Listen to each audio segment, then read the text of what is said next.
Thank you. So welcome everyone. And we are going to get started this evening. And what I'm going to continue to lead you through as we begin is exactly a way we can do our meditation. Just as reminders. Now, we all have slightly different techniques and styles, but just as small reminders of setting up our practice, just in the off chance you did not do any meditation since last week, okay? So here's your next practice session. But I really hope that you have, because it's really for you and your mind. It's a support for you and your mind. Okay, let's find our way into our posture. Finding that good posture, especially with the spine as extended as possible.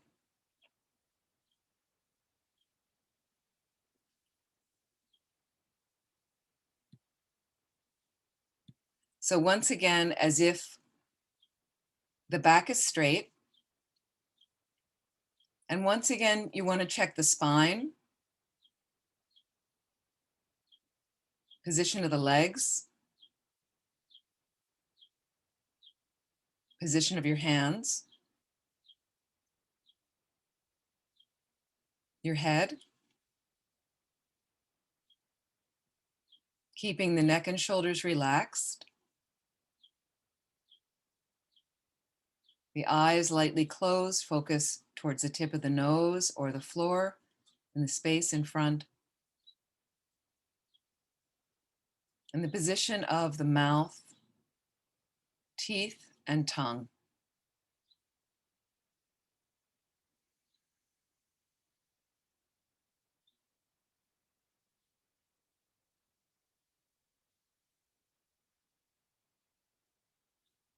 And let's allow ourselves to relax as we begin.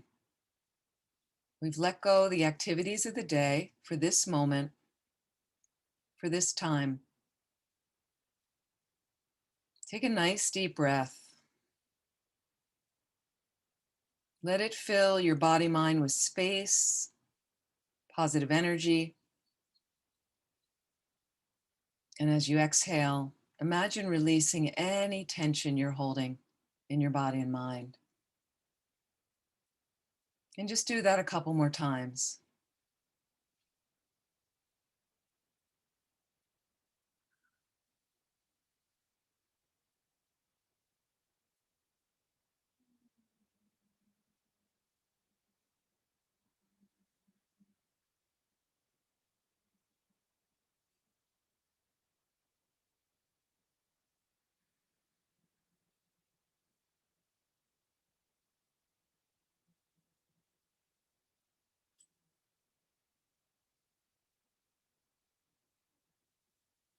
And just reflect on your motivation right now.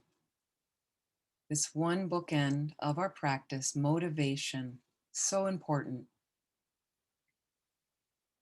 And can you now orient your mind in a most positive way? That meditation is a process to calm your mind, to open your heart, fundamentally to get to know yourself better and feel more comfortable with yourself, with your mind, as it goes through all its various activities. If I bring more peace into my mind, into my life, more happiness, can I use that in my practice? Build that into my practice to help me reach a place where I can not only share that experience with everyone, but maybe help lead them to that place as well, if they're interested. So if you like that type of motivation, feel free to include that, and just take a moment right now to set that positive motivation.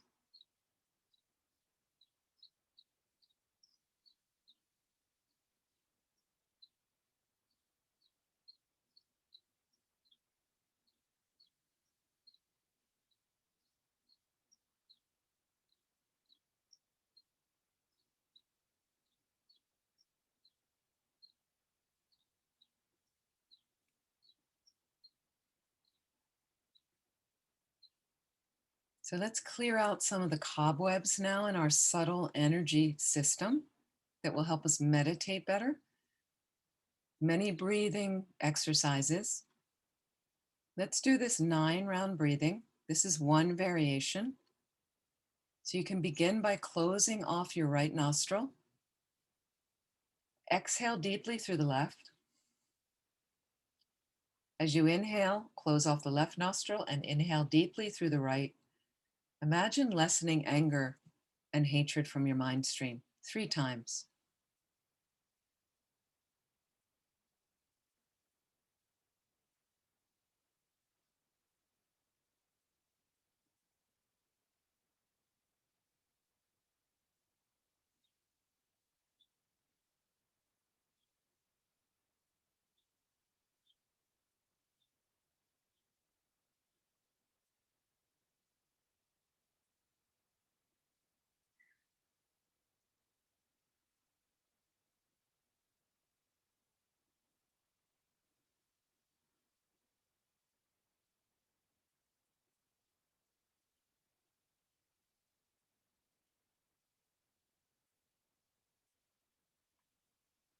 The second round, we're going to close off our left nostril.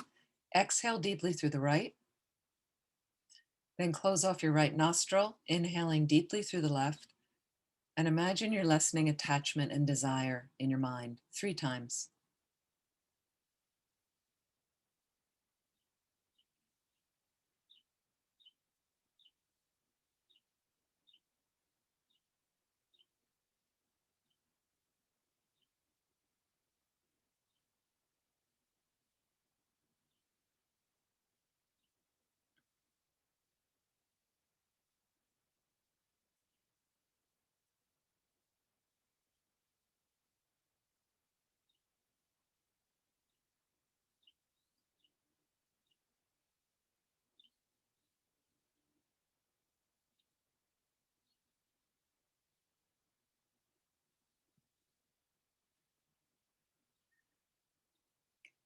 The last round, we exhale through both nostrils. Inhale through both nostrils. Imagine lessening confusion and ignorance in your mind 3 times.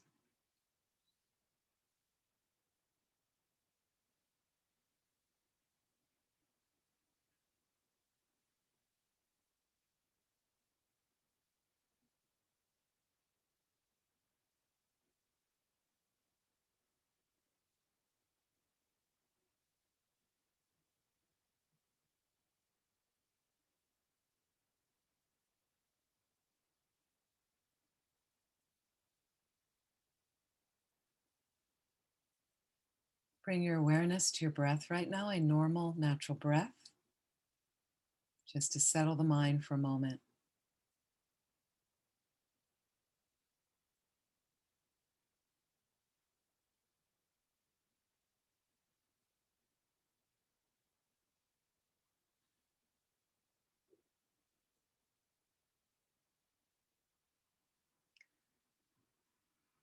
Let's work a little bit on concentration. We're going to use an object right now other than the breath. So focusing on the breath, counting the breaths, certainly a type of concentration or placement or stabilizing meditation. We want to bring our awareness there. The bare attention meditation is more focused on mindfulness. We're just aware of what's happening with the mind, watching a thought come and go, letting it float off while you return your mind, for instance, to an object on which you're meditating, but you're more focused on just being mindful of what's happening, as opposed to concentration, applying your mind to one object and keeping it there stably. So we use both of these in meditation. So right now, I'd like you to imagine a golden drop of light right outside the nostrils, a small drop outside the nostrils where the air enters in and leaves the body. Radiant gold drop of light. I'd like you to place your attention on that drop as best as you can. And don't worry, where am I looking at it from inside? Am I looking at it from the outside? You're seated where you are. Just imagine the drop there at your nostrils. Keep it simple. And that is your object of concentration. The mind is there. As best as you can, absorb your mind into that drop.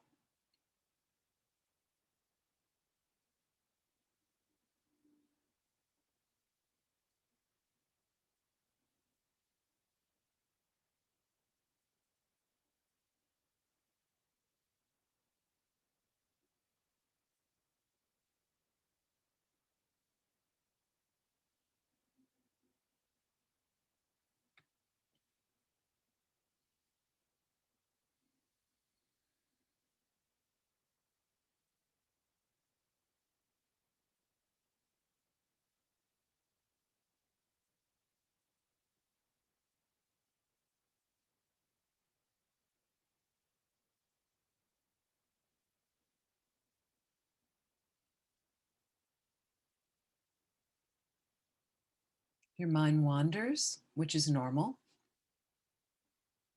With that mindfulness, you just become aware you're off the drop and simply, gently return your awareness to the drop. What can help you to keep you concentrated, if you're about to lose the drop and wander off after a sound or a thought, brighten the intensity of the drop. Just make it brighter. Sometimes it will pull the mind back. Just try your best.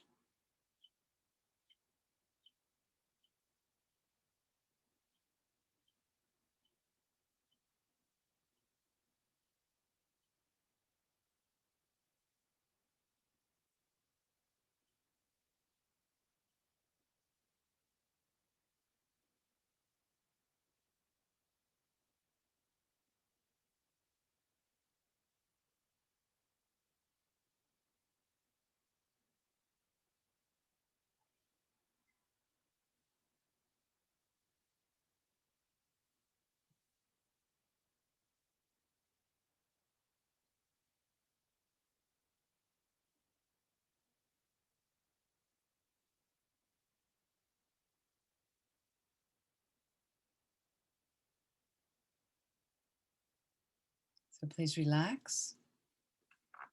And slowly, when you're ready, please open your eyes.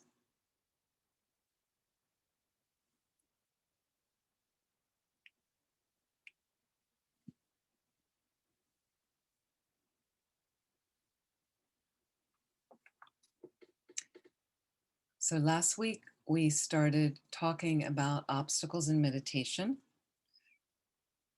And then I want to talk a little bit more about Shine meditation, which is calm abiding, which we were just trying with the drop.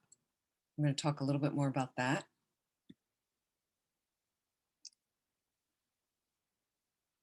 And so just as a review, we did the bare awareness meditation. We talked about analytical and stabilizing meditation with examples. And we started talking about antidotes to distraction and excitement when you're in meditation. So some people, bringing the mind down, thinking about death and impermanence, applying different antidotes, being patient with yourself. Okay. So let's look at what happens when the mind gets dull, meaning you're sleepy. That's another distraction. You want to meditate, but you're dozing off, you're nodding, or your mind, you're trying to focus on an object. You're even trying to meditate on a topic of the philosophy, but the mind's not very clear. And even if you're doing a visualization, which we're going to do next week, visualizing something, the mind, it's very fuzzy. It's not a very clear visualization, what we're trying to visualize. Like you may have the drop there at the end of your nostrils. It's not very clear, almost about to lose it because it's so unclear. This is dullness. Lethargy, it's called. Dullness or lethargy. So here are some antidotes of what do I do? And some of them are very practical.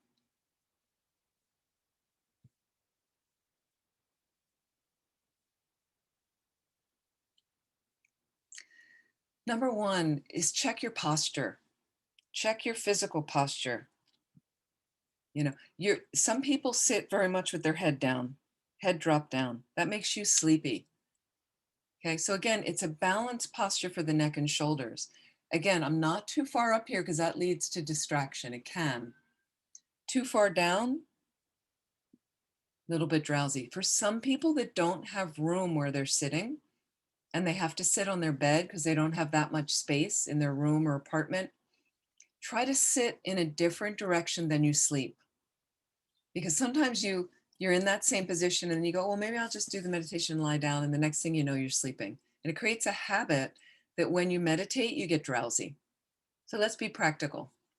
Unless you have a serious spine injury or a reason physically you cannot sit up straight, again, with your sides long, that spine as extended as possible, it's really helpful to try that posture at least, because otherwise we start to get lazy in the practice. Okay. Another antidote is you may try meditating with the eyes slightly open to let a little light in. That can help if you're drowsy. Again, very practical. The opposite with distraction is if you're very distracted, close your eyes entirely, but lightly. Because if I'm letting light in, it might distract me. But when you're drowsy, dullness, let a little bit of light in. You can also visualize a white light at your head, bright light at your head. It tends to draw the energy up to counteract sleepiness if you're very tired. That can be helpful. You can brighten the lights in the room in which you're sitting. You can reflect on something joyful and positive. So sometimes what we'll do is, if you're very sleepy and you're kind of wasting time, and you go, I think I'll lay down and sleep, meditate on precious human rebirth. Just think for a moment of one of those 8 freedoms, 10 richnesses, those situations that make up a precious or perfect human rebirth. Or mainly just think about some of the good circumstances of your life, what a precious opportunity that you have, that you've connected with the Dharma and a center and a meditation course, and that you're trying to meditate. How fantastic is that? So that sometimes gets people a little bit like, I better do this. I better do this. This is what I want to do right now. And also check your general state of mind for depression, anxiety, things like that. There may be some low-lying depression and anxiety that keeps you sleepy every time you get into meditation. And depression, a byproduct is exhaustion and fatigue. So can you engage in meditations or methods that counteract a depressive state of mind, which again, one of them is precious human rebirth. Another thing is to get enough sleep. It could be a sign that you're just not getting enough sleep, whether you need to go to bed earlier or stop watching certain programs late at night or looking at things on your devices late at night that can create that activity in the mind, overactivity in the mind that makes you tired, or makes you fatigued, like that. You may need to sleep. I know that if you have an opportunity to do longer retreat, which I know is kind of special and not a lot of people are doing that these days. But one time I had a good vantage to do a longer retreat, and I was so active getting into retreat and getting all my supplies and getting everything taken care of and just resigning this position and training the next people. And so the first 2 weeks, I just gave myself over on the retreat that whenever I wanted to sleep, I would sleep so that I could fully rest my body. Now that's a luxury like that, but just so I could fully rest. So it is a message if you need to get more sleep. And maybe at the time you really want to meditate, if you're that sleepy, maybe it's best to just have a quick nap and then get up. Those power naps can be really helpful. The 15, 20-minute naps like that, as opposed to sleeping too much.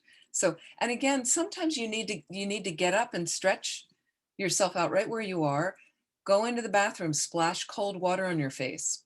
If it's winter and you live in a cold climate and you're really sleepy every time you're meditating, go outside, get a little cold air on your face for a moment.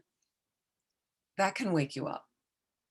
That can wake you up. So those are sometimes techniques used in a longer meditation retreat where you find at certain sessions and you're drowsy, and that's a way to wake you up where you still have more time to do the session. So again, these are practical instances like that: drowsiness or dullness, how to combat that. Okay.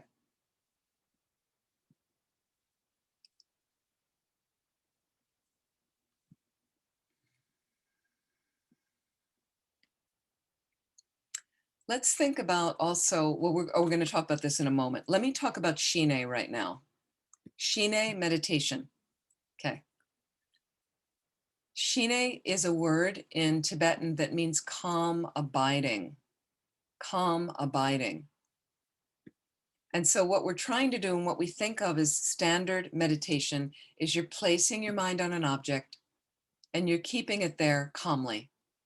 It's abiding, it's staying there on the object. Your object could be the breath, golden radiant drop of light. It could be an image of the Buddha. It could be a topic of the philosophy that you're meditating on analytically. And you want to keep your mind focused on that topic, the points you're making, to drive the topic home, to have a deeper insight. Ultimately, an experiential realization. And you need it. You need single pointed concentration, shine, it's another word for shine, to have those realizations of the Lam Rim, like that. So let me explain a little bit using this golden drop of light that I had mentioned before, right here outside the nostrils. Okay. If you find it doesn't work outside the nostrils, okay, and if you're very tired, I would have it here in the middle of your forehead at the third eye position. Bring it up. If you find you're extremely distracted, I would move it down to the navel level and see how that works. You can experiment. Don't keep moving it around though constantly. Find a spot and try that for a couple of weeks. See if that works. Okay. If you're using the golden drop of light. Again, you can have shine on absolutely any object. Okay. It's not from the object side that it's drawing your attention, that it's building your concentration. It's from your mind side. It's from your mind side. So what you're doing with one part of your mind, you're placing it on the object. Like I said, absorb your mind into that object, ideally. Another part of your mind is checking the clarity of the visualization. Is the drop really clear? You know, are you really on the breath quite focusedly? Or am I kind of a little bit fuzzy on it? But it's easier. We usually use a visual image when we begin shine, a visual image like that. And the reason is we're ultimately going to build images around images of Buddhas. And the reason we like to use the Buddha as an image in our tradition is it's said it's uplifting for the mind and it leaves a positive imprint on your mind. Ultimately, if you want to take tantric empowerment, you're then going to be visualizing yourself as that aspect of the Buddha in your Buddha's paradise with all these images and things like that. So you really want to have some clear images of enlightened beings or Buddhas or things like that, if you like that. And again, it leaves a very positive imprint on the mind for future practices. So what you could do this week, what I'd like you to do for homework, is choose an object on which to meditate. Choose an object and a visual object. So if you want to pick an image of the Buddha, don't be overwhelmed. Don't be overwhelmed. But what you can do is have an image of the Buddha, a card, a statue, look at it for a while. But when you're doing shine, you're closing your eyes and you're bringing it up as a mental image. So you're not looking at a card and doing shine. You're not looking at a picture of the Buddha. It's a mental image. You're bringing it to mind. You're just using the card as a crutch to support you, to first know what you're looking at. Now, if you feel I can't get the whole image of the body, it's too detailed, pick a simpler image if you like. but maybe just focus on the face of the Buddha and knowing the whole body's there, but just focus on the face. If that's too much, why don't you start with the eyes? You close your eyes and you bring them to mind, and very much directed there with one part of the mind. The second part of the mind, clarifying the intensity. We'd say sharpening the intensity, meaning I'm bringing those eyes, I'm bringing that face, that body more clearly into focus. Fine tuning. Those are the two exercises we're often doing in Shine, but very firmly. It takes a lot of effort, especially the first 7 stages of Shine. There's 9 stages until you achieve calm abiding. 9 different stages. The first stage, you're barely able to stay on your object for 2 seconds. That's fine. That's the beginning. Each subsequent stage, you're lengthening that period that you're on and decreasing the period you're off the object. So we just try. And the reason how we get good at it is by practicing it and doing it to build that focus, that concentration. So you're keeping your mind on the object, and this is the Shine. And if you want to open your eyes for a moment and look, you're following the strain, a train tracks on the object firmly. Distractions are going to come, pulling you away, and you are right there on your object, the meditation, unwaveringly as best as you can, continuing to lengthen that strand of concentration, lengthening that thread longer and longer periods on the object, part of the mind clarifying the intensity, the focus, the clarity of it. So if you're doing some concentration, which I'd recommend, for instance, let's say you've got your posture, relax into the posture, okay? Set a motivation, maybe do the 9-round breathing or counting the breaths like that. You might want to have just a brief bare awareness, bare attention meditation, just something to slowly 2-3 minutes settle the mind, and maybe the 9-round breathing, like I said. And then from there, it's really nice, especially in the morning when you're clear, when you start meditation, is maybe 5-10 minutes of Shine. Longer if you can, but 5-10 minutes. Practice a little bit of the concentration.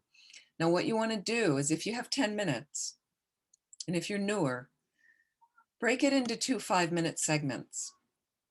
There's no point meditating for long periods of time when you're just thoroughly distracted and you're not concentrating at all.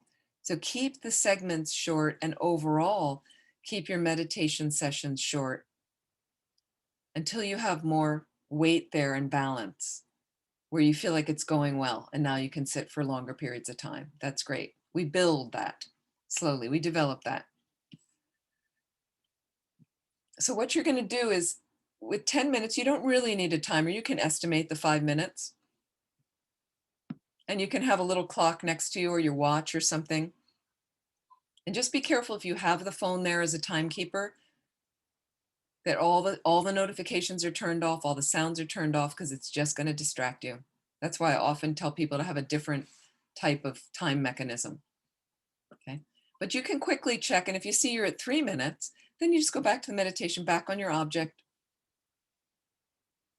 Okay. So if you find in a 5-minute segment you're completely losing the object again and again, more than 3 times, just rest your mind for a moment, right in the meditation. Open your eyes. You don't need to move, but open your eyes 10 or 20 seconds, just rest the mind off the object. Maybe glance around the room for a moment, just moving your eyes. And then close your eyes, bring the object to mind, and back to the meditation. You try again. And it's really helpful, before you start with Shine, make a little determination in your mind that this is what I'm doing now. I'm going to practice some calm abiding, some Shine. And I'm going to keep my mind focused on this object for the next 5 minutes without my mind wandering. And then you begin. So that kind of brings everything. This is what I'm doing now. You try like that. So again, exercise slowly. We try. You try your best. So I just wanted to explain that. Now, the reason we want to build concentration again, the reason we want to use concentration, first of all, it helps us in everyday life. There's no question. It helps us in everyday life, helps us to concentrate more, to be more focused. You know why you went upstairs. You know what you went upstairs for. You know where your glasses are. Okay. It really helps to drive that focus home. I find my meditation practice really supports that mindfulness in that way, like that. But the other thing is, in order to have a direct perception of emptiness, you need Shine to get that. So you need to have the penetrative insights to be able to get a direct perception of the nature of reality, of the truth. Like that, you can't do it. That's really the purpose in our tradition of Shine. It's not just to have a concentrated mind and to be clairvoyant. It's to get emptiness, like that. So in order to have Shine, to be able to have a really good meditation experience consistently, this is built on good morality. Good morality. Okay. And those are called the 3 higher trainings. Basically, good ethical conduct, concentration, and wisdom are called the 3 higher trainings. Okay. So it makes sense. It makes sense. Because if I have good ethical conduct, and what that means is I'm not lying to people, so I don't have to worry about what I said to this person and that person, and she might tell this person. And you don't steal anything. So you're not really worried about, anybody getting upset and accusing you of something. You're kind of clear in your relations, your communication with people, and leading that kind of ethical life. That's the kind of thing I mean by overall ethics. You're not killing insects, you're trying to abide in a certain harmony with the planet. Then your mind's calmer and more peaceful. So based on that, when I sit, I'm not worried about, oh, this thing, and I didn't do that, and I know that person, I said that to that person, and it's okay. We're doing the best we can. And so then based on that, I can then use that penetrative insight, that calm abiding, to apply it more and more in emptiness meditation. That. Okay, so I just wanted to talk a little bit about Shine, and it's really excellent if you're able to find an object on which, and when you're finding an object, again, image of the Buddha, fantastic. We're going to use that next week as well. Or if you're having trouble with visualization, choose an object that's very familiar to you. I started with an apple when I first started meditating. That was really familiar to me. Okay. Eventually, you'd like to get to an image of the Buddha. It's more uplifting, more positive imprint. But try again something that's simple, that you can visualize. A lot of people say to me, I can't visualize anything. I have trouble visualizing. Okay. And then I say to them, pizza. I say, close your eyes and visualize. Pizza, they have no problem. They go, oh, yeah, I can. So it's not that you can't visualize. It's just maybe you're not familiar with a Vajrasattva image. It's a Buddha of purification. That's all. We're just not familiar. Okay. But again, you're going to close your eyes, practice bringing that object to mind. Now, if you want to change objects, that's fine, but stay with one object for 2 or 3 days. Don't just keep jumping around. Then try 2 or 3 days another object. And then finally settle on something, and then start using that over and over to see if you can build some consistency with concentration.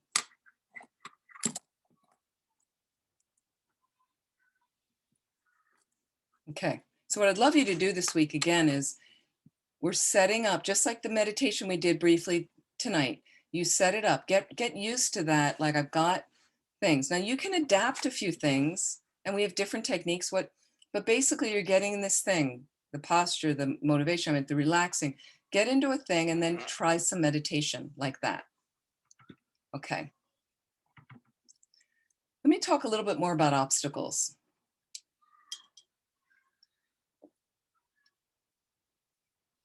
We have things, as we know, such as negative and disturbing thoughts, afflictive emotions, okay? And what we call them in Tibetan Buddhism is delusion. Delusion is just an imbalance in the mind, and we all have them as ordinary beings. If you're an ordinary being, also called a sentient being, sentient means with a mind, with a consciousness that's kind of unpurified, not a Buddha's consciousness, okay? They don't have delusions, Buddhas. like that. But sentient beings, ordinary beings like ourselves do. And that's just simply a disturbing state of mind, such as you know, anger, hostility, fear, depression, anxiety, pride, jealousy, doubt. I think you get the idea, right? So, what we'd like to do and what we're trying to do on this path is, first of all, in meditation, we become more aware of some of those delusions so we can clean them out. And what happens a lot of times is we think we're just cruising along and we're really great. And then you get into spiritual practice, and suddenly people say, I think I used to be a good person, but now I'm just seeing all this negativity in my mind. It's simply that the dirt was at the bottom of the water glass and the water glass looked relatively clear. Spiritual practice is when you put the stirrer into that glass, and now it stirs up the dirt at the bottom and the glass looks really murky. Okay? That is spiritual practice, not the point to make your mind murky and dirty and negative, but I need to see what's in there first in order to know what to clear out. Then I see it, then I can clear it out. Otherwise, I'm disguising, I'm hiding behind, I've got a really relatively clear water glass that looks pretty good. That dirt's still going to be in there following you lifetime to lifetime. We would like to erase that. And you can permanently in Buddhism. You can get rid of all the negative aspects and enhance all your positive qualities. That's when you become a Buddha. And then you're happy and peaceful all the time and fully empowered to benefit all other beings as well. Okay, so these disturbing negative states of mind become other obstacles in meditation, okay, especially when they arise with incredibly overwhelming power. Okay, and the mind, this is when we're in front of somebody and we have absolutely no control over the mind. So the first thing is, because we've already spoken about the nature of the mind, clear and knowing, those two characteristics are your mind, clear and aware. Okay. And the mind has no beginning or end. It's a stream of consciousness, of thoughts, experiences, emotions, memories, like that. And so what happens is sometimes anger is in the mind, for instance, simply because there's a previous habit of that in the mind, previous moment in the mind. Fear or anxiety is in the mind because you're habituated with that in your mind. That's all. It is not your mind. So one wonderful antidote in this way is to de-identify with the emotion, de-identify with the delusion. Meaning, you may label yourself a depressed person. You're not really a depressed person. You just have more depression in your mind, a lot. That's all. You may not be an angry person. You may just have a lot of anger in your mind at times. Or you may have a lot of anger in your mind in relation to that experience or that person. That's all. We're not blaming that experience or that person. You're just acknowledging, using mindfulness to be aware. When I'm in this certain situation, we start noticing through our meditation practice, I get very tense. When these people are around, I seem to say the wrong things. Okay? We learn more about that when we're meditating, and we start analyzing when we meditate. As a result of that, I start protecting myself more and setting up better boundaries in everyday life to better manage my mind, okay? So again, what happens with these delusions is our mind over-identifies with them, gets heavy and gets stuck with them and feels like this will never change. I'm always going to be like this. These people, that's all they see when they see me, okay? So what you want to do is go after your biggest delusion first. When I just mentioned that list to you just now, anger, attachment, jealousy, fear, anxiety, depression. I may not have said attachment. Attachment's a big one. Confusion, lethargy, forgetfulness. I'm just naming more of them. Okay. Pride, doubt. One or two of them jumped out for you, I'm sure. You go, oh, that's mine. Okay. So go after the biggest one first. Identify what it is, get clear. Most of us are clear what that is. And then we want to start working on different antidotes because they each have different antidotes as well. Okay. So for instance, and I'll just ask you, any of you, I know this is a little revealing. Okay. Does anybody want to just name a delusion that you'd like to go after? You can put it in the chat. You can unmute. What are you curious as an antidote? Yes, please, Pat. Fear. Fear. Okay, a lot of people have fear. Anxiety is also like that. Worry, like that. And I'm going to use a positive word, concern. Concern I find positive. Fear, worry, and anxiety pull you into the delusion, drag you down. Okay, so fear. What you want to do with fear, like most of these delusions, the first thing is you want to understand the nature of fear. You want to understand kind of, sometimes you even look at the definition of some of the delusions. So fear has this apprehension. It's not really sitting in the present. It's kind of worried about what might come, what all the possibilities of what may happen. And notice how you feel, how the body and mind is when you're afraid. But then you want to analyze. What is the fear grounded in? Is it realistic to have this fear? And often His Holiness will also say, ask yourself realistically, what can you do about it? What can you do about this fear? And if there's something you can do realistically, beneficially, not at harming anyone, but if there's something realistically that you can do, then do it. Why not take action and just get through it? Go for it with your best effort. But sometimes you come to a fear and you go, there's really nothing I can do about it. So can you practice letting it go, that experience? Can you practice letting it go? We have free floating anxiety and fear, things that aren't even rooted in anything. That's just a habit in the mind, just a habit in the mind. I do know someone, and I kind of call it thought replacement, thought interruption and thought replacement. There's some people that are just worriers. I know some people, they just have a habit. They've worried since they were a kid. So there's a karmic seed in there ripening. That's all it is. It comes in from past lives if they were a kid when they worried. Literally, there's one kid close in my life since he was 3.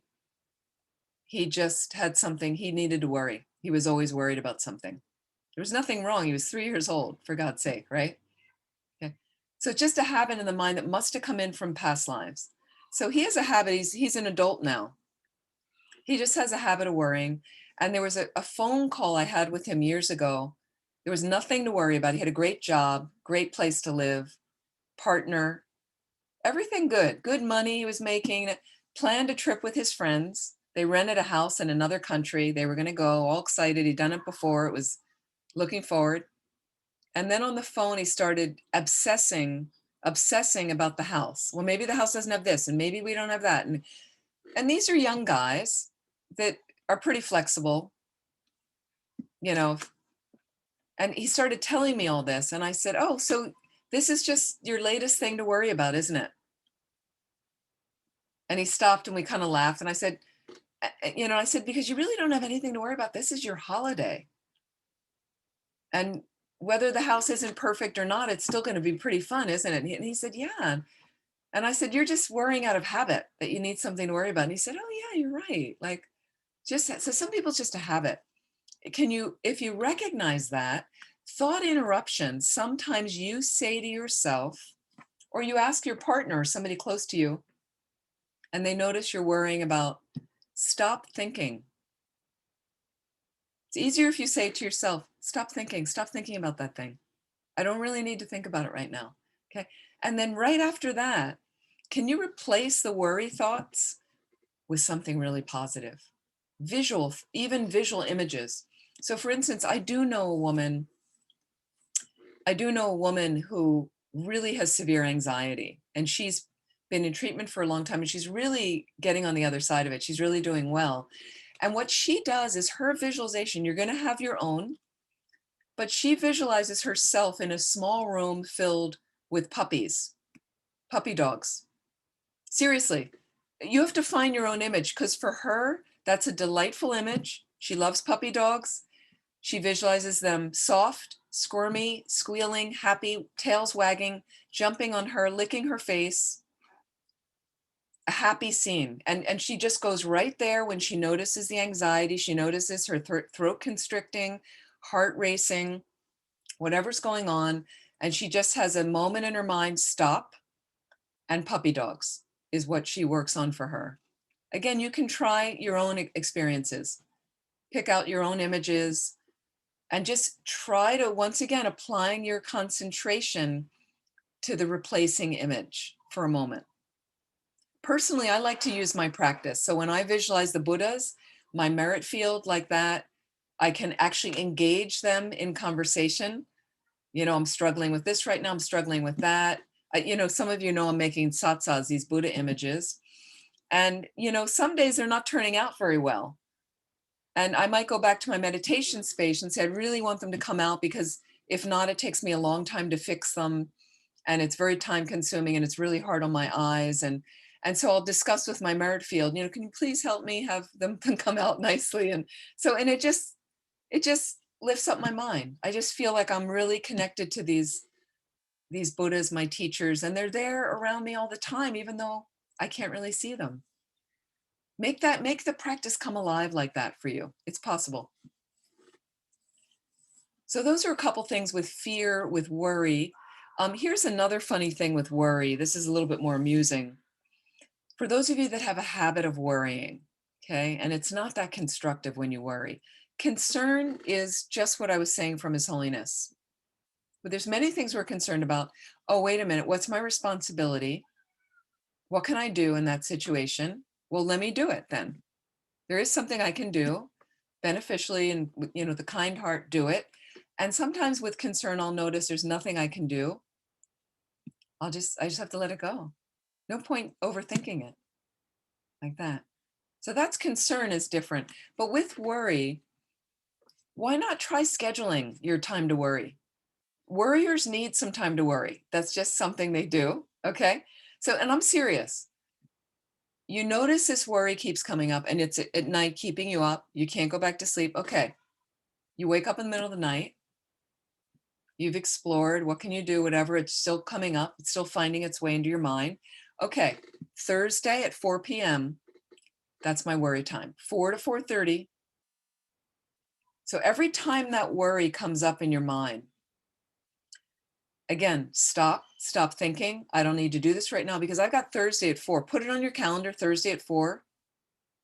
Rather than say worry, maybe say concern. But if you want to put worry, that's okay. But seriously, drive all the worries into that half hour. Maybe make it 15 minutes. Because what's going to happen is you let go of them in the current moment, let it go. And you go, because I have Thursday at 4. When Thursday at 4 comes around, if you see it on your calendar, so you're forcing to worry, but you're not worried at that particular moment. So you don't worry. So it starts reducing the habit of worry in your mind. Make sense? So those are a few. I don't know if they apply, Pat, to any specific other worries that you have, if there's anything more you want to say.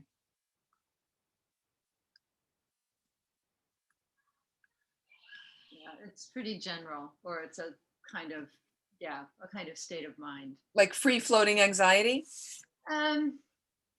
Yeah, but somehow, I don't know, fear captures it more for me than anxiety. Okay, what are you worried about? What are you afraid of? Because you have to analyze. Everything. What's that? Everything. You're afraid of me? A little bit. So what are you afraid of? That's what I'm curious. What are you afraid of me? What could I do to you? Yeah, I think judgments. We were just in discovering Buddhism. We were just talking about the 8 worldly concerns. So, approval, praise and blame. Yeah. Right. So the worst one of those is bad reputation, dishonor. Right. Yeah. So notice that, and it's great that you're doing the DB course. Notice how dishonor has you right here. What people think about me, right? That makes us really worried. Who cares what they think about you? If you're leading your ethical life, you're doing the best you can, which by the way, is only all we can do is the best we can. So if you're doing that, and first of all, I'm not judging you for one, I can say that, but you can still feel that I might be, that people are. It's just that eight worldly dharma is all it is. I'd be more concerned about that than anything else that could really harm you. Right? That eight worldly dharma of that bad reputation, what people are thinking about me. You know, because here's the thing is that is a lot of sitting in the mind. By the way, we all have that. You're not alone. You are not alone at all. You're right there next to me. Okay. But the thing is, everybody's got that. Everybody's got a lot of people. Some people have it worse than others. Right. But you have the self-cherishing for all of us is so big for a lot of us. That's where it comes from. What do they think about me? What are they thinking about me? What are they saying about me? And let me tell you something, because everybody's so self-absorbed, Pat, they're not thinking about you. They're thinking about themselves. That is the reality. I'm not kidding. That's the reality that's going on. So again, let's focus in our practice with reality, touching reality, as Lama would say. Meaning when I start worrying about what people think about me and this and that, I'm not really in a real place. You know, I'm in a delusional place in my head, which we're all there with you. You're not alone. But that's what goes on. And then I really take myself when people are too busy thinking about themselves to really focus on you. So here's from Lojong teachings, higher level teachings, the Lojong slogans from Master Tisha, place all the blame on one. What's the one? It's What's the the one? self-cherishing. Self-cherishing, that's right. The only thing to blame is your self-cherishing. It's the only thing, and that creates a lot of fear. Our self-cherishing, fear of me. This is me. I need to be the best. What do they think about me? I'm not doing this well. They're going to, you know, so much of that is not going on. Those thoughts are not going on. So the more we just chip away, it's great that you could mention it. And thank you so much for saying that, because a lot of people are shy to speak, to reveal. But thank you for saying that, because we all get into that. We all get into that. And it's very brave of you. But that's the thing, is really keep cutting it down and going, you know, no, there's nothing really, you know, for me, what's scary, I mean, I'll just go through fear, and I don't know, the rest of you have different, we all have different fears. If is dying in a lot of pain, something I can't really control. I don't feel like I can control that. They can control with morphine. I understand that, but you know, I'm talking, or something happens physically to you and you bleed out really quickly, some accident. That's really something like an emergency for me, those kind of things, which create a lot of anxiety and fear. Like, oh my God, they're going to die soon if we don't, you know.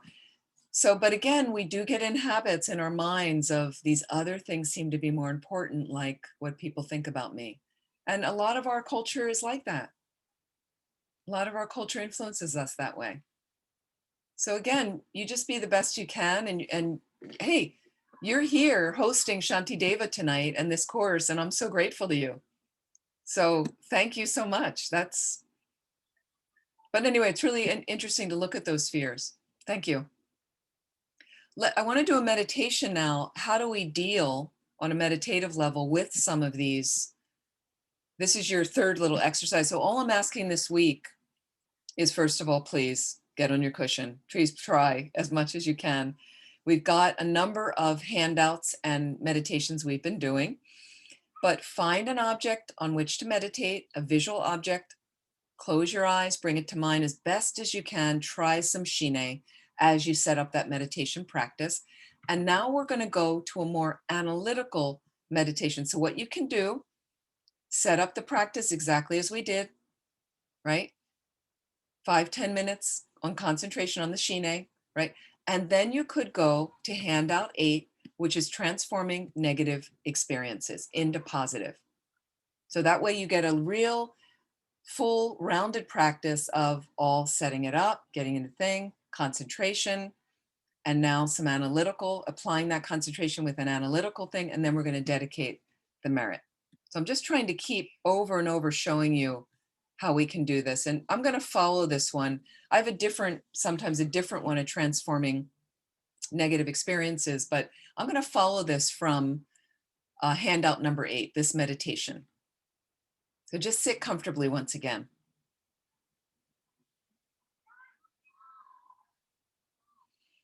And again, very easily, if you can, just settle the mind on the breath for a moment.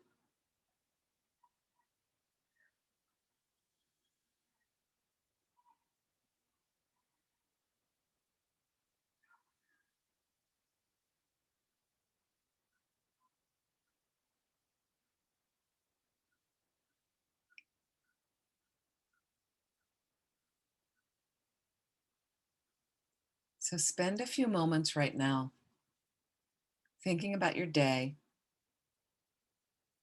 and some experiences you've had today.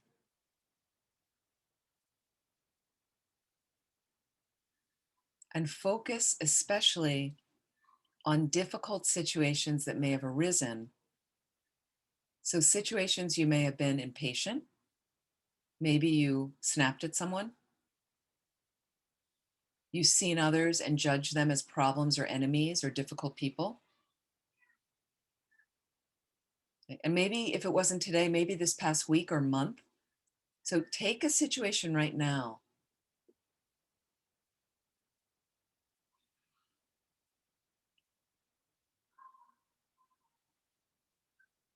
And as you focus on this situation, zeroing in, remember right now the situation is over and you're simply experiencing memories of something that's gone and in the past. And let's just remember what did happen. And as if you're now playing a video of the incident, just take a few moments, just a few minutes of, and push the play button and let it roll. This challenging situation.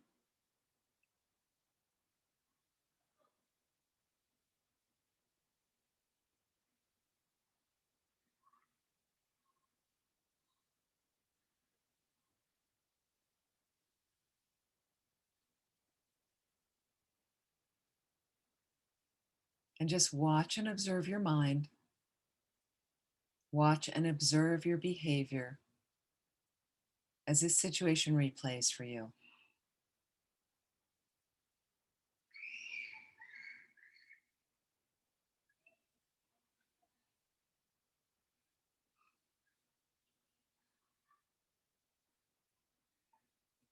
And as you're watching it, rather than getting involved in the drama, in the being toppled, let's say, by a delusion,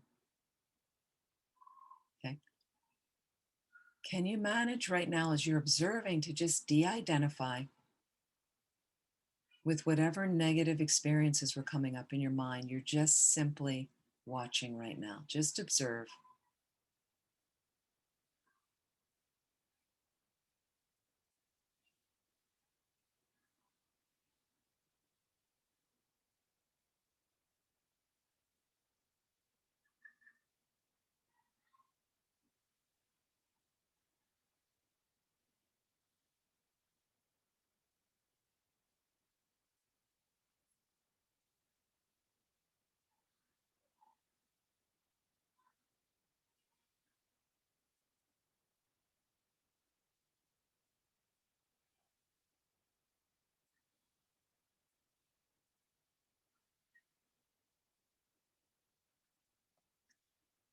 Now reflect about the disadvantages, so the harmful nature of the negative responses that took you over during this situation. So for a moment, you might remember how you felt in this situation, how uncomfortable it was, or how much you regret you had afterwards. Just reflect on that for a moment.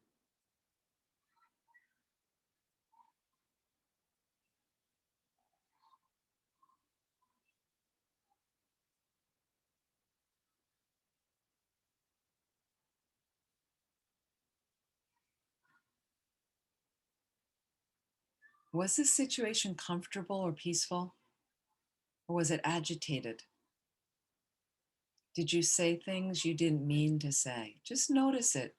But again, from a somewhat de identified experience, you're just observing right now. You're not judging yourself.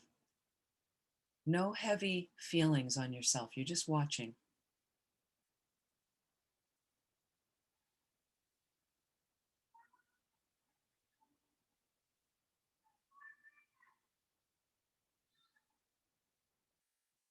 And were there others around? Did it affect them negatively? Did it make them happy or afraid or disturbed? So we're just getting the whole picture. And the reason is, when we reflect on this, is we really want to understand how the delusions are not helpful. Some people mistake and think parts of them can be helpful. We want to get that sense, not a beneficial place.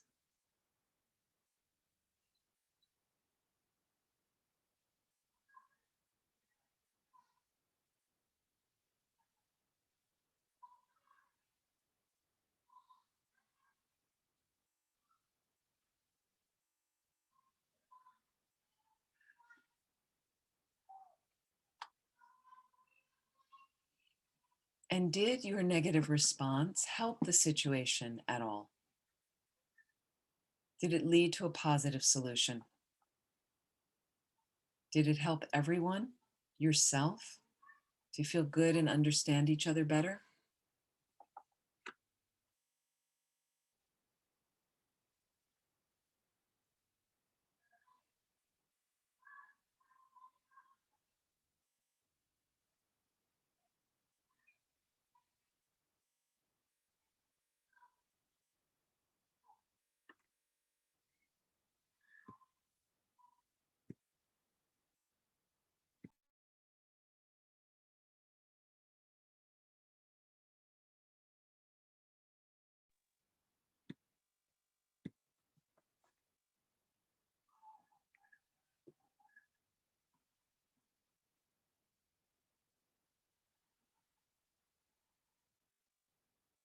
So, right now, generate a very strong feeling of how extraordinary it would be if you could better manage these difficult situations, better manage your mind in these difficult situations. Just generate that feeling in your heart. How much better it would be if I could control myself and control my mind. But just let the heart expand into that feeling.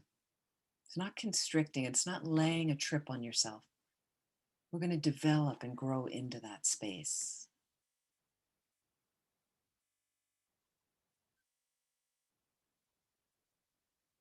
So that's why I want to make this determination. And now what we're going to do is we're going to go back to that situation we brought up. Let's rewind it, go back to the beginning, push the play button. Now you get to do it over in a very positive way. We're going to practice that. What would you say instead? How would you like to have acted instead? With warmth, openness towards yourself and other people, perhaps with calm and balance, without the anger or agitation or anxiety, as if you are reacting perfectly. Push the play button. Let it go. Practice something new.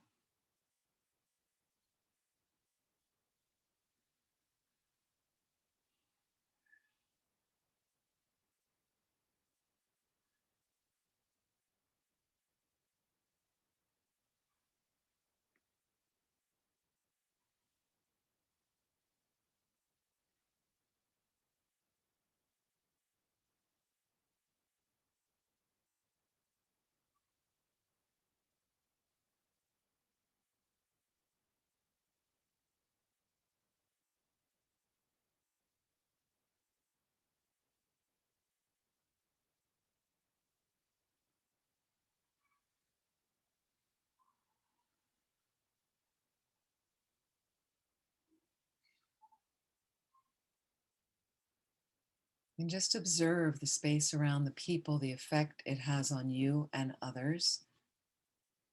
And if it's a short incident, go back to the beginning again, rewind, play it again with this perfect behavior. This is how we do it over and over, but realistic manner. How could I respond the next time? Let me practice it now. So maybe the 80th time you practice it on your cushion. And the day after that, you're back in front of the difficult person or the difficult situation. And because that's become a pattern in your mind, the good practice, maybe that's what automatically gets activated. That's how it works with meditation. So just replay again, another time back through the situation. And let it roll with a more beneficial response.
How do you feel about yourself right now?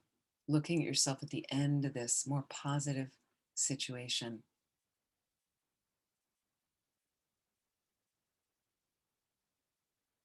And how's the environment and the people around you, if there are any?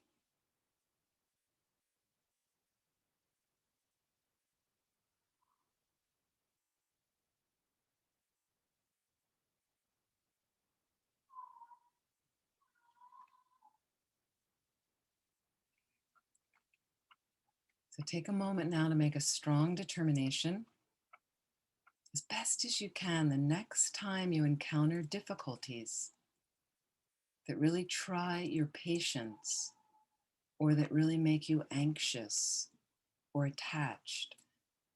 Take a couple deep breaths. Maybe take a mental step back. Gain some perspective and try to respond with openness and patience, like your meditation. So just make that determination right now in your heart.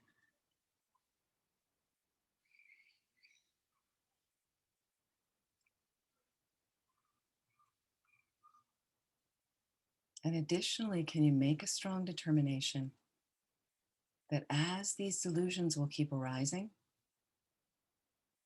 that you'll practice this meditation over and over and over to overcome the negative experiences and basically to train your mind to respond with more kindness, balance, and patience. If you'd like, make that determination right now.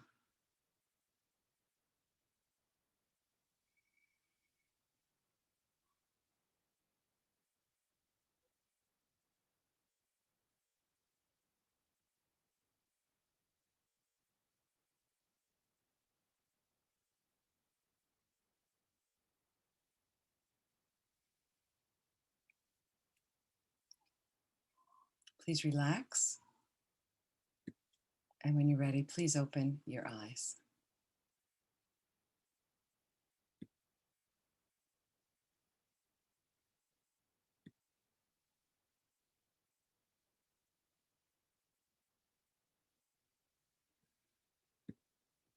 Any questions in general or any questions about the meditation or about other delusions?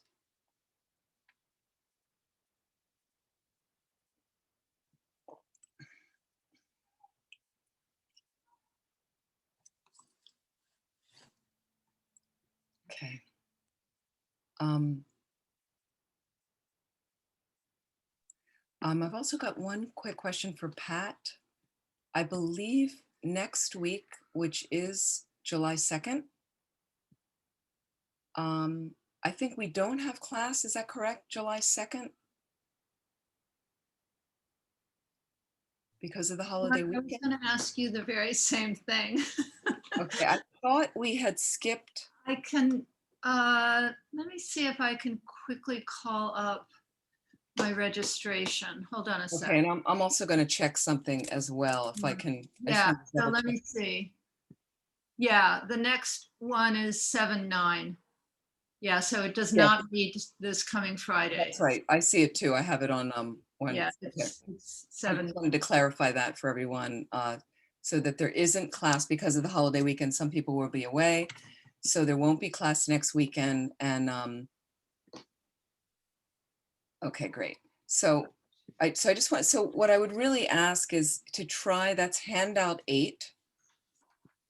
And just to clarify what we've been through so far, we have meditations on scanning the body, which we've done as like a relaxation, okay? Counting the breaths. There's a bare attention exercise.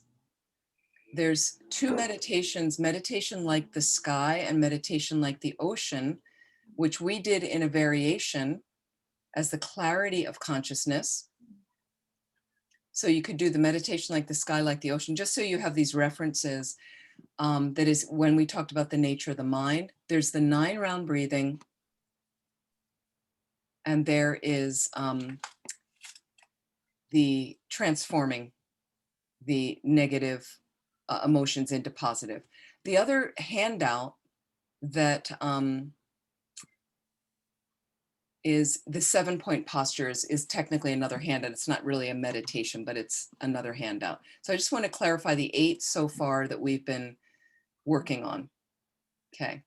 And we've got 4 more coming up that I'm going to talk about. Okay. Let me go on a little bit in the remaining time. I just wanted to ask people, from the meditation, helpful? Is it helpful, that meditation? But again, it is designed to be done. And I do this one called Dealing with a Difficult Person. I've led that many times. These are designed to be done over and over again. And honestly, I just, one stride I had with a person very close to me that I love dearly, and is sometimes they're so challenging. And I was living far away from them, but they could push my buttons so well. So I over and over did this meditation with them in front of me, over and over and over, really, just countering what I was going to say and how I was going to, and one day right in front of them, it got activated, and it completely shredded all the other behavior we used to have between us, of this negative kind of pattern we get into. And they didn't know how to respond. So what happens is, when we have a difficult person in our life, or a challenging person, or the person that pushes our buttons like no other, and we really wish they wouldn't, okay? So we get into our minds, and you even say things like, if I could just change them, right? But I'm sorry to let you know, you can't change them. It's about changing your mind, okay? So through the meditation, for me, over and over, repeating it, I suddenly got in front of them, and that's what got activated, was the new behavior. Why? Because I practiced it so much. It got activated, and this is what it did, is the other person, for the first time ever, was silenced. They were in such shock that I responded in a very positive, different way. After the button got pushed, in fact, what was happening is I was deinstalling the button. So they kept verbally trying to push that button. I could see them, and I was like, well, I'm sorry you feel that way. Like, very sedate and calm. And as a result of that behavior, my behavior changing, their behavior changed. They had to adapt in a positive way. It was so exciting to me. I was really like, this Dharma really works, you know? But it really does work. But the thing is, you have to apply yourself to it. And it was really exciting. Now, here's the thing. If it happens once with that person, or in some situation, Don't beat yourself up if the next time you fall flat on your face. And the reason is and then I just went right back to my cushion and I went back at it again over and over. And I got better and better at it. And that's really why we meditate. That's one of the reasons we meditate and why we do analytical meditations like that. So again, you try your best. Just try your best. Okay.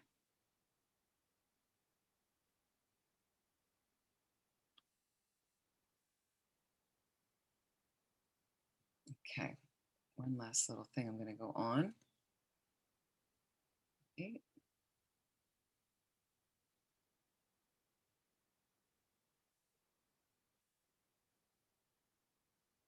Okay. Talking a little bit more about getting this meditation session set up. And of course, we talked about motivation and dedication, which I can't really speak enough about. But again, there's 4 basic components that we talk about. Calming the mind, which we've talked about tonight, setting the motivation, then the actual meditation, and a dedication like that. Now, I tend to structure mine slightly differently, but it's very similar. What I just said is I first set the posture. Okay, here they're breaking it down with handout 9, the meditation session parts. So feel free to jot down notes, but you can break it into 4 distinct parts: calming the mind, setting the motivation, the actual meditation, and a dedication. So for instance, for me with calming the mind is going to be setting my posture, relaxing, like scanning the body and just relaxing, and maybe settling the mind on the breath for a moment, and maybe doing a little, you could do 9-round breathing before you get the motivation. That's fine. So all of that is just a little bit, okay, I'm meditating now. I'm going into my session. Wonderful. Then set the motivation. Okay. This is your launching pad motivation. Very key part of every activity we do is the motivation. Huge part is me directing my awareness in a positive way. Just to have a drink of water, just to go to the grocery store, just to meditate without that directed motivation, especially in our tradition, which is about Mahayana tradition, Bodhisattva path is about becoming a Buddha to benefit all living beings. The goal is to benefit all living beings. The way to do it perfectly is as a fully realized or enlightened being, a Buddha.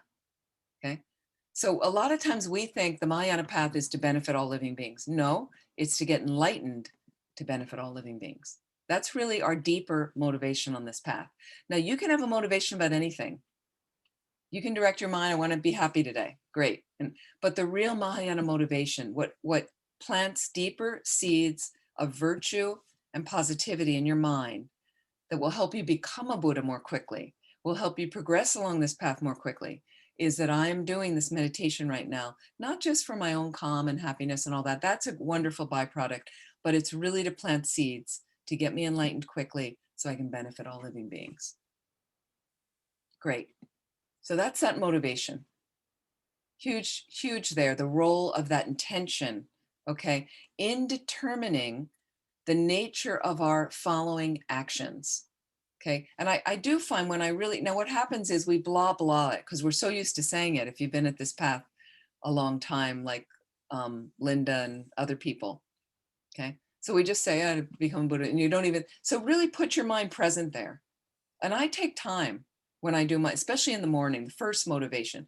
The motivation gets rekindled and reestablished for me throughout the day when I can. And if I find I'm a little off balance, all of a sudden, wait a minute, lost my focus. Oh, that's right. This is so I can become a Buddha to benefit all of it. And then it just kind of settles and supports me. But usually in the morning, especially if I'm in one of my practices, one of the prayer things is I really take some time to think about the suffering of sentient beings. Really want to sit with that for a moment. There are beings all over this planet that need our help, really, really need our help. And right now I'm limited in helping them. So I kind of stay there for a while and think about even people I know, people I've heard about, people I don't know, and there's so many incidents every day. You know, the dog at Tushita Dharamsala, our center in Dharamsala, the dog that was there, 17 years old, died the other day. And a friend of mine that was very intimately involved with this dog and took care of her, but she's not there right now because of COVID.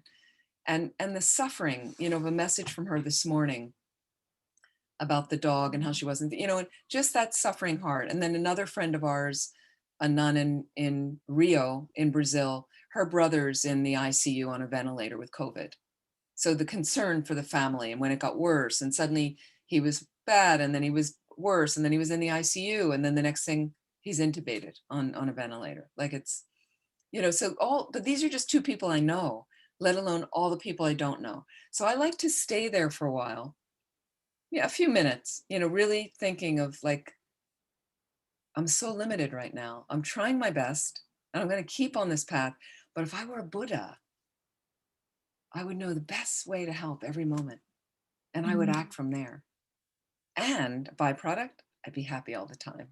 So that's a nice byproduct, but that's not the reason. The reason is I really be able to help these beings. So really that motivation, and that's what's directing me. And I'm going to lose that motivation through the day. I'm going to forget it. Okay. But I'm going to get oriented in that, especially in the morning when I start the practice. And then dedication, a way of sealing and directing the positive energy, like we're going to do right now at the end of this session, that I've created. So I'm going to seal it in like that and direct it so that it ripens in positive ways to help me get to that place. For ripens in positive ways for my life, for the world. Okay, but to really get me into that space where I can be a Buddha again, before all that positive energy and merit dissipates, before it gets destroyed by my negative actions, I'm sealing it in. For what? To become a Buddha quickly so I can benefit all living beings.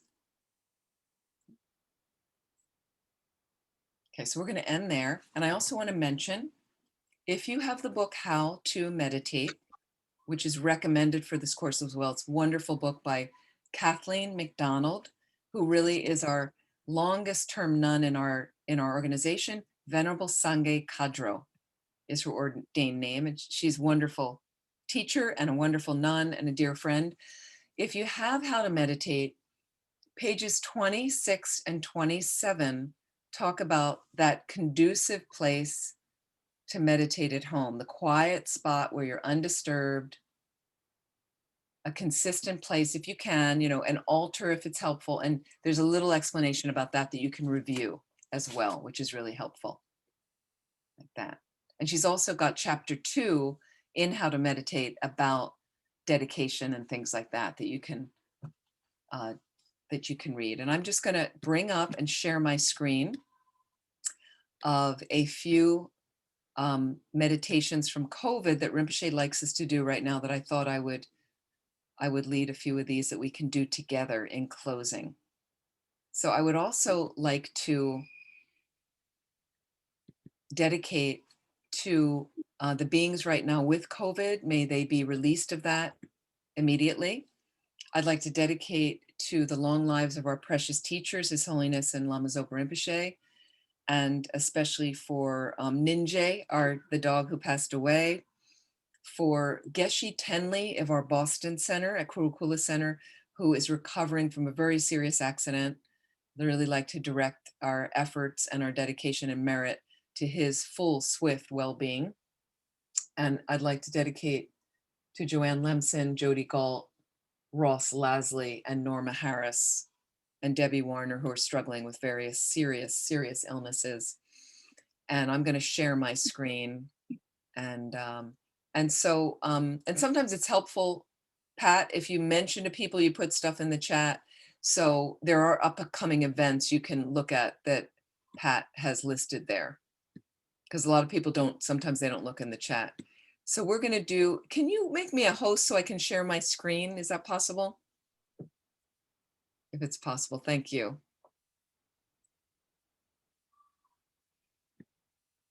No, I'm disabled, it says. It's okay if you can't do it. Oh, here we go. Thank you so much. Wonderful. Okay, so if you'd like to join in, can people see these dedications? Great.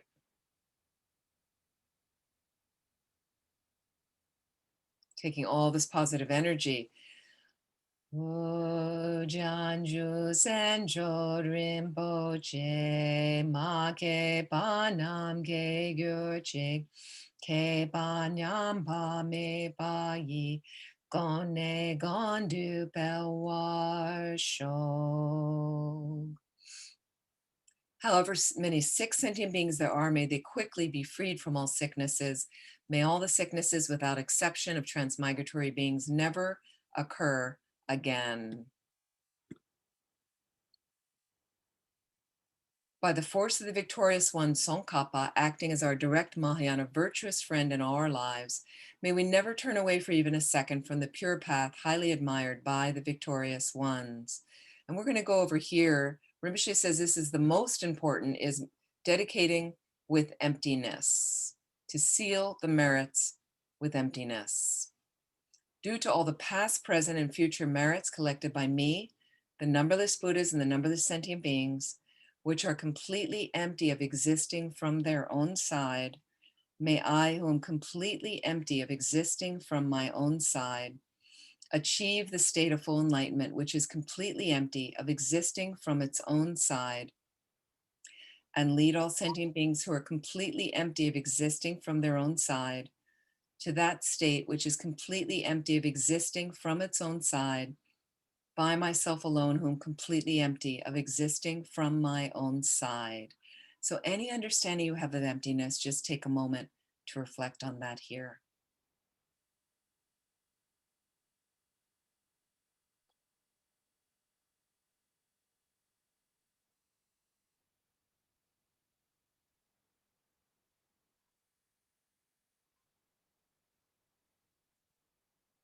I fully dedicate all these virtues to be able to train just like the hero Manjushri, who knows reality, and just like Samantabhadra as well. And for the long life prayers for His Holiness the Dalai Lama and Lama Zopa Rinpoche. The wish-granting, wish-fulfilling jewel, source of every single benefit and happiness in this world, to the incomparably kind Tenzin Gyatso I beseech, may all your holy wishes be spontaneously fulfilled. For Lama Zopa Rinpoche, you who uphold the subduer's moral way, who serve as the bountiful bearer of all, sustaining, preserving, and spreading Manjunath's victorious doctrine, who masterfully accomplish magnificent prayers honoring the three sublime ones, Savior of myself and others, your disciples, please, please live long.